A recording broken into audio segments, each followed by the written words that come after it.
How is it going, everyone? It is obvious that the excitement and the hype for Crimson Desert is now exponentially increasing. For a long time, this was a game that I put in the too good to be true category, and there are reasons why aspects of this game still might be in the too good to be true category, and I've seen that rhetoric be thrown out even more now when we've gotten this feature overview, and that's mostly in regards to how this game is going to perform on PlayStation 5 and Xbox Series on consoles. This game is a spectacle, and I am so happy that they put out this features overview video because now they're going in depth on a lot of the various mechanics of the game, what you can do in the open world, because for a while, when I was seeing this game in action in the pieces that we were seeing, it looks really good. However, I always questioned how it was going to cohesively come together as a unified single-player experience. That's ultimately what you want. Yes, the open world can be a spectacle.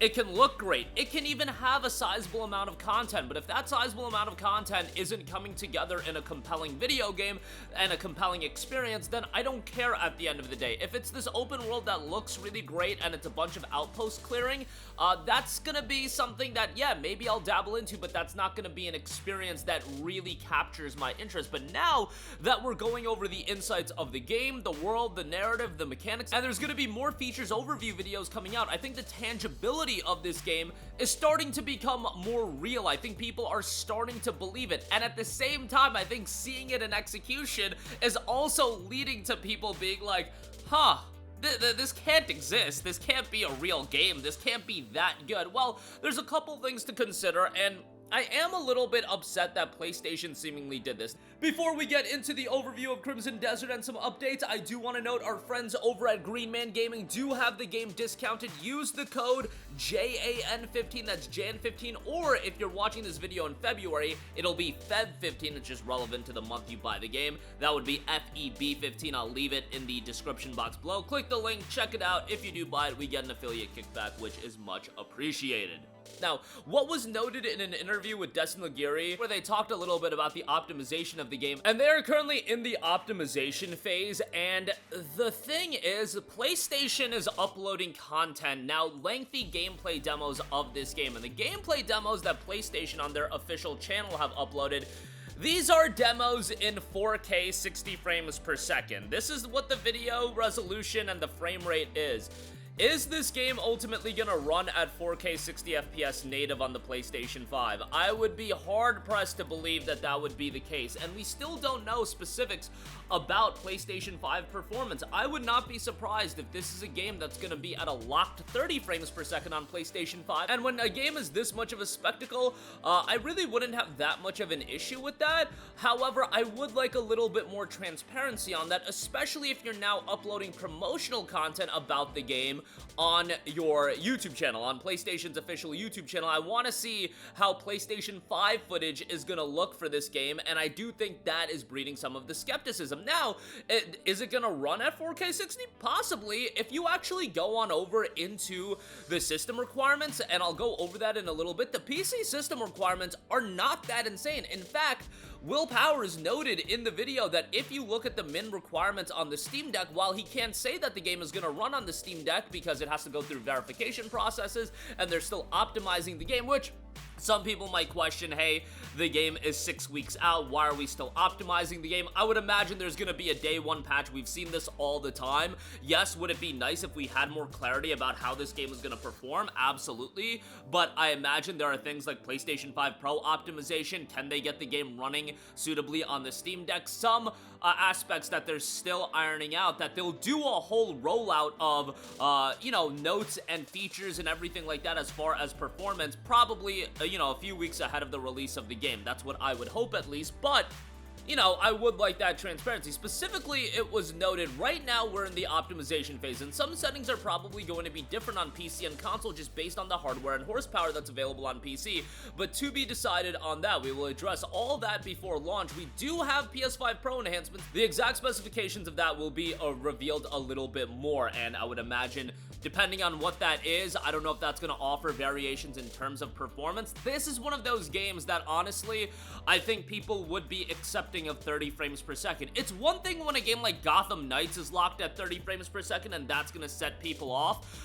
Crimson Desert is such a spectacle in terms of its visuals, in terms of the scale of its open world, that I think people are going to be more accepting of a game like this, of a game like Grand Theft Auto 6. Yes, would I love every game under the sun to be 60 frames per second in 2026? Absolutely.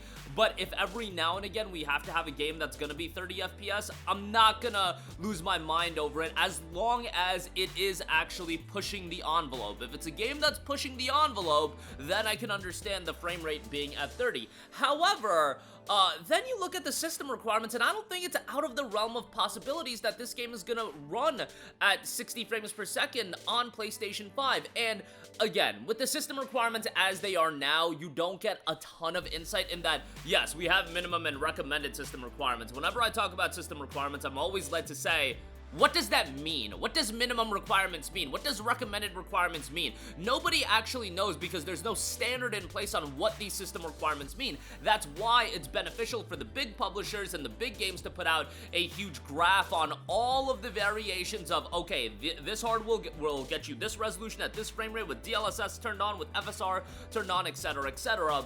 But right now, we only have minimum and recommended, and we've seen in the past recommended requirements have only been for games running at 1080p 30 frames per second. That's literally happened before at medium settings, mind you, not even maxed out. I think a lot of people look at recommended and they think, oh, this is maxed out 60 frames per second. A lot of the times that's not the case, but minimum requirement is a Ryzen 5 2600X, i5 8500, 16 gigs of RAM, RX 6500 XT, and a GTX 1060. The GTX 1060 is usually that GPU that lines up with, if the minimum requirement is a 1060, a lot of the times the game will be playable on the Steam Deck. So we'll see how that turns out.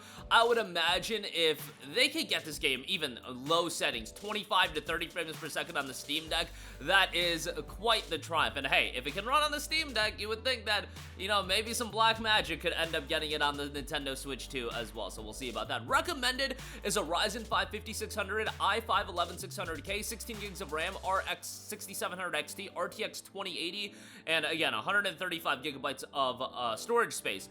An RTX 2080, good GPU, a very good graphics card, but that's a few generations old. If that's a GPU that can push 60 frames per second, I would imagine they would be able to optimize this game with PSSR, and mind you, PSSR is rumored to be getting that upgrade next month. What better way to showcase the PlayStation 5 Pro and PSSR than with Crimson Desert, if you could really optimize Crimson Desert for PSSR, and that could be one of the reasons why they aren't talking more about optimization, because this PSSR upgrade is in the works and that's being heavily rumored. They would be, you know, under some sort of non-disclosure agreement as far as that's concerned, and hey, if they are uploading footage at 4K 60 on the PlayStation channel, and PlayStation rather is uploading that, maybe that is indicative of this game with PSSR's upgrade. It will be able to run at that performance level. It's just that lack of transparency 6 weeks away from the release of the game. I think that is what's making people more concerned, but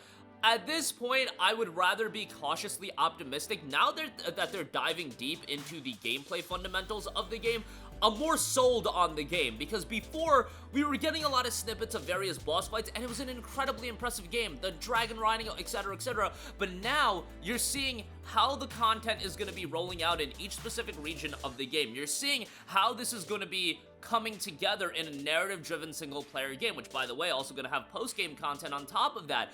This actually feels like a real open-world action RPG, where I think before there was that perception of it being a tech demo. It is absolutely not that. There is a compelling game by the looks of it here, an incredibly compelling game. It's just, you know, there are still some questions to be had, and they're gonna do more feature overview videos. They're gonna be transparent with the performance ahead of the release of the game, and guess what? It's not like they're gonna wait until March 18th to tell you guys how this game is gonna run. They're gonna probably tell you, I would say, end of February, early March, and we'll have the breakdown, because I'm sure they're well aware that that is one of the points of contention about this game, just how good is it gonna run. And yeah, looking at the system requirements, that makes me pretty optimistic that this game is gonna run fairly well, but the system requirements requirements can only tell you so much when you have 2 tiers. I'm sure that they're gonna roll out the full graph chart on the full breakdowns of everything and how this game is gonna run, but I'm incredibly excited for it. If you are looking to play this game on PC, greenmangaming.com, go check them out. Use the applicable code, whether it be Jan 15 if you're watching this in January, or Feb 15 if you're watching it in February. It's relevant to the month that you pick it up. If you pick it up in March, MAR 15 would be the code that you use. I'll leave the code in the description box below, and you can get it on PC a little bit cheaper. It'll be a Steam code, and you won't pay tax either, so you're saving even more. Green Man Gaming is a great spot to buy your games, but that's gonna do it for me. Let me know your excitement level for the game. I know that there's still a level of skepticism tied to the game, and I'm the first to be pessimistic when it comes to a lot of these big games, but with Crimson Desert, this is the type of promotion you do for a game like this. You do feature overview videos to give us real insight into the various mechanics of the game, because that was always my point of contention. Even beyond how visually impressive this game was, my point of contention was this going to be an Assassin's Creed Valhalla style open world? And with any ambitious open world game, that is my first thought that I'm always gonna have, because it feels like a lot of the times open world games, there's this pathway in making this open world to create a lot of outpost clearing and content that isn't really engaging, and you could be like, oh, we have an open world game with a ton of content, but I get the different vibe out of Crimson Desert already based on a lot of the gameplay that we've seen. But that'll do it for me. Let me know all of your thoughts in the comments section down below. Link to Green Man Gaming and a cheaper copy on Steam and PC in the description box below. Sound off with your thoughts in the comments section down below, and goodbye. Hey guys, we hope you enjoyed the video, and if you did, make sure to hit the subscribe button, and if you're already subscribed, do us a favor and hit the bell icon. This way you'll be notified whenever we post a new video. That's the best way to keep up with all of our uploads, and we usually try to upload 2 videos a day. And with the bell icon hit, you'll be notified whenever we do upload a video. As always, thanks for watching.